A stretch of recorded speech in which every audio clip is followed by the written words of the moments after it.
love when things are well designed. Hey y'all. Long time no see. I know I will get into why in a little bit, but happy to be back. I figured just to get me back into the groove of recording, I would record like an easy video, which for me is just talking about what I like. So I have some recent purchases, some recent favorites, what I've been reading, what I've been listening to, all of that stuff. So yeah, let's get into it. Okay, first, let me come in a little bit. These glasses, you know I love a new pair of glasses.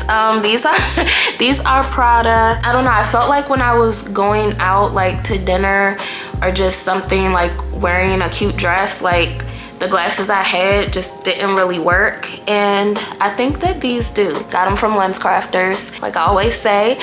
Shout out to the Vision Insurance. But yeah, love these, love these. Next I have a couple of like fashion things. You know I got a bag, I always got a bag. This is the Telfar utility bag. I know I have shown my denim shopper before, and this is very similar, but it has a couple of major differences, and the differences were the reason that I purchased this. So, number one, it is a true shoulder bag. And I love that because that is how I wear my bags the majority of the time.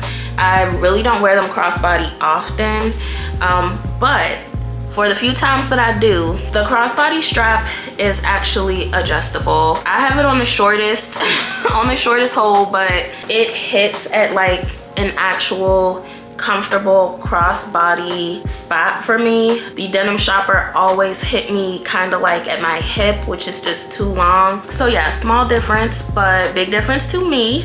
And also the color, like this is such a good neutral, right? Like it matches everything. You know, I wear a lot of denim, so sometimes with the denim shopper, it was like the denim on denim was a lot. This just matches everything. So yeah, love it. Okay, I have one more bag, and it is like the total opposite of the Telfar. And it is this little bag from Sonia Lee.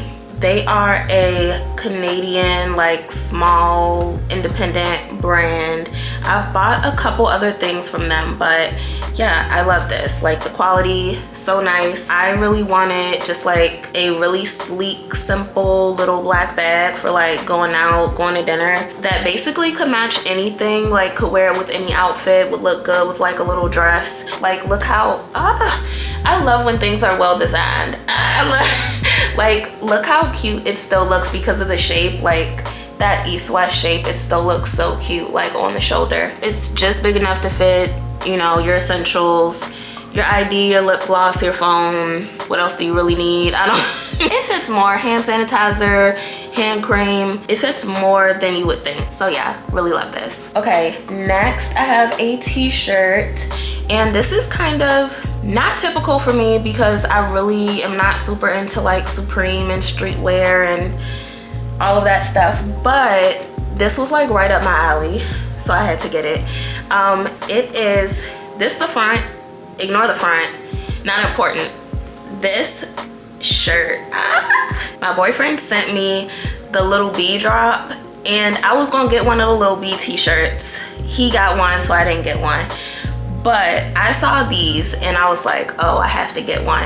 I love Paris is Burning, and it is like not often that I see like merch or just anything that really actually speaks to me, and this did. And also happy belated Pride, y'all. Happy belated Pride. But yeah, I love this, excited to wear it. And next, and I'm thinking about it now, these will probably look really cute with the t-shirt.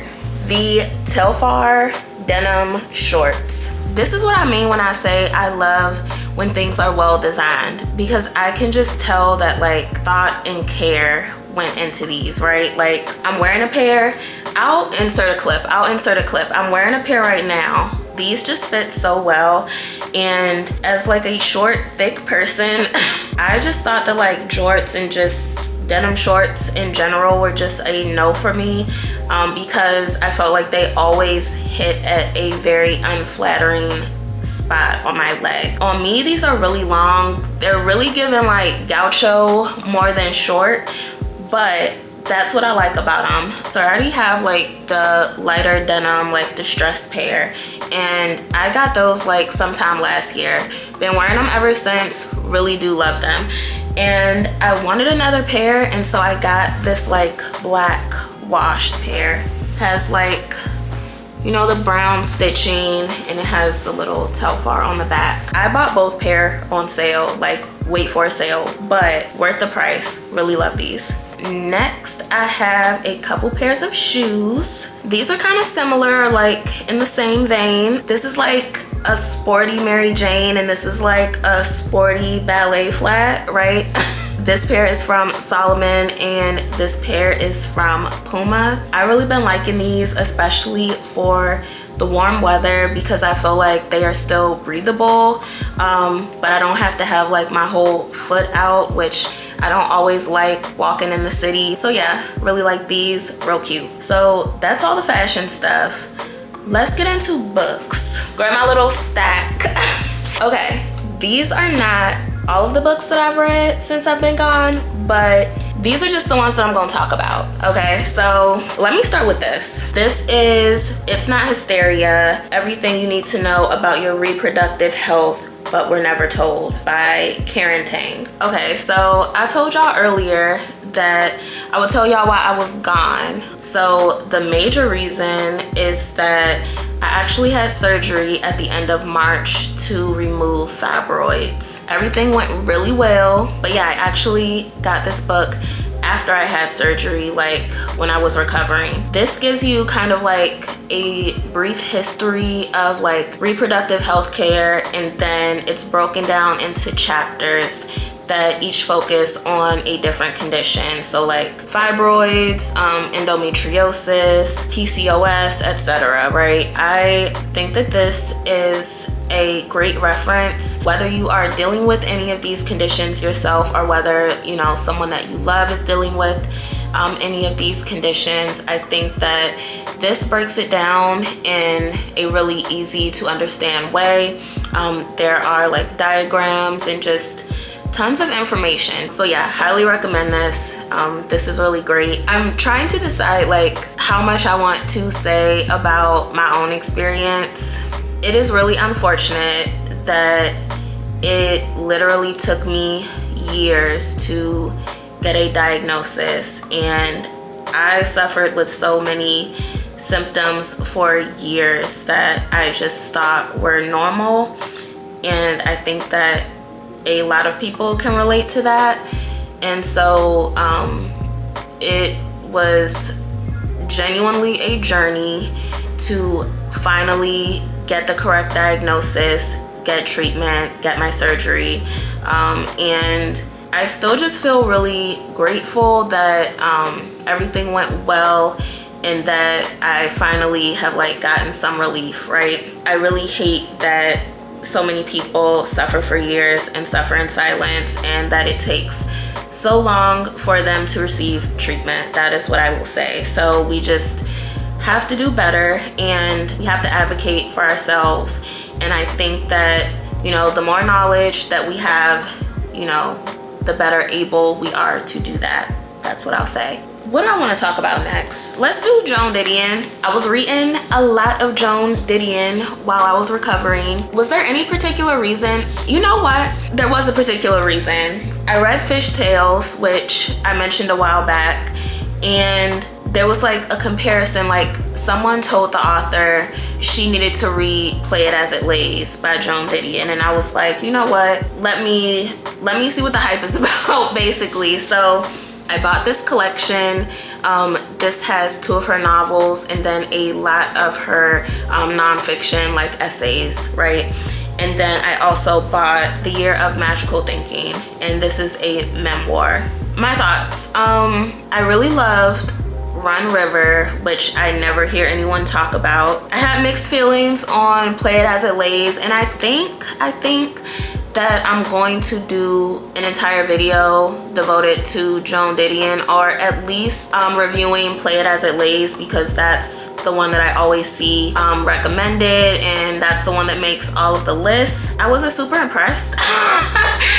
I wasn't super impressed. I just gotta keep it real. I wasn't super impressed, but there were like highlights. There were some good things there. And then the Year of Magical Thinking, it was fine. Maybe at a certain time and place in your life, this book would be like everything to you, but maybe I am just not at that time and place in my life. That's what I'll say. Then I also read The Message by Ta-Nehisi Coates. I think most people are familiar with Between the World and Me. That was like super popular, and that's how I first heard about the author. This book just came out, I want to say last year. It's broken up into 3 parts.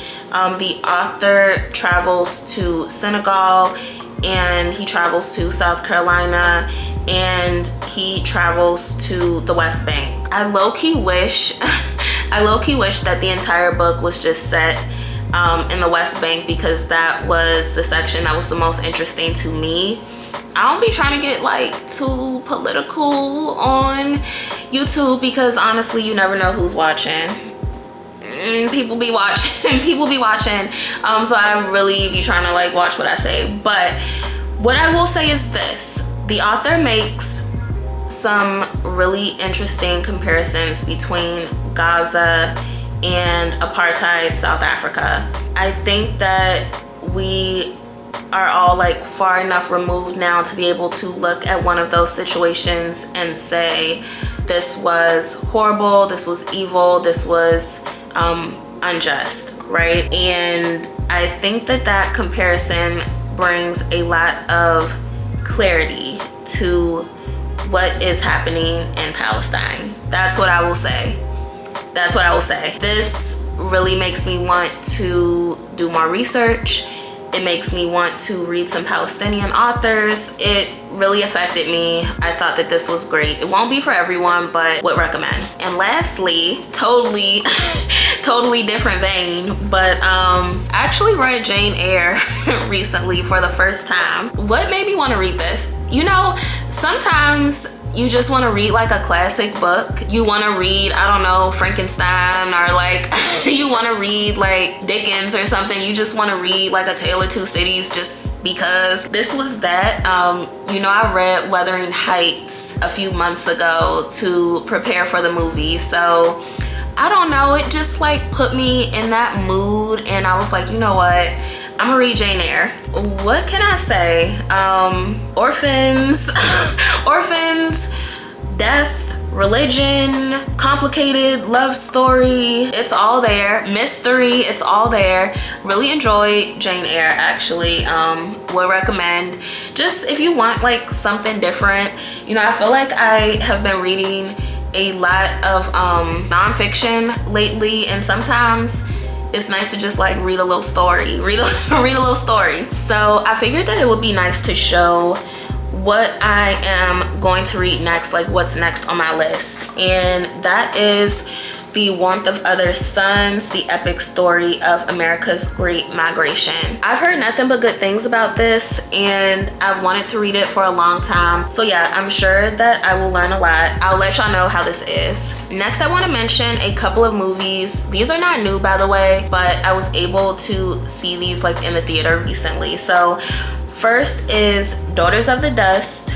I have heard of this, of course, and I remember when Lemonade came out and everyone was talking about how like it was so heavily influenced by Daughters of the Dust. This was so beautiful, like the story, but also visually, like the cinematography, the setting, just it's gorgeous. It's a gorgeous movie. I feel like watching it on the TV just would not have done it justice. So I'm so happy that I was able to see it the first time, at least, in the theater. If you're not familiar, The story is about this family. It's like several generations of this family. All of the women, they are like Geechee or Gullah. Basically, their family has lived on this island like off the coast of South Carolina for like several generations, and the youngest members of the family are about to move north, like go to the mainland and move north. This is in like early 1900s, right? So post Civil War. I'm thinking about it now, and that very much ties into this, right? Like the Great Migration. So yeah, I didn't plan that, but you see how things connect. But yeah, Daughters of the Dust, that was fantastic. And literally the next day, I went back to the movies and saw Moonlight. I've seen Moonlight before. I saw it not too long after it came out. We rented it from Redbox. Remember Redbox? Ancient history.